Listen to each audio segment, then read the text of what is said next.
So this laptop has been overheated and it wouldn't turn on. So what I'm gonna do is to keep rebooting. The best way is we have to reset the hardware, and all you have to do is press this power button and make sure you disconnect all the power and all the cable. Press and hold that for at least 50 seconds. Count it 1, 2, 3, 4, 5, 6, 7, 8, 9, 10, 11, 12, 13, 14, 15, 16, 17, 18, 19, 20,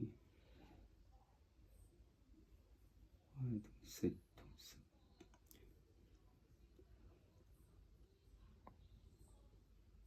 okay, 40, 41, 8.9, 50. Okay, now release. So after 50 times release, now you can press and turn on now.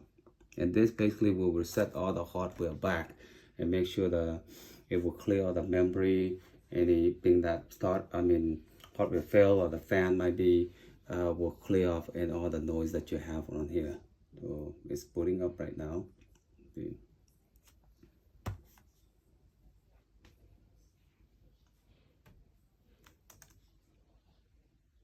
Okay, back on. Okay, that's it.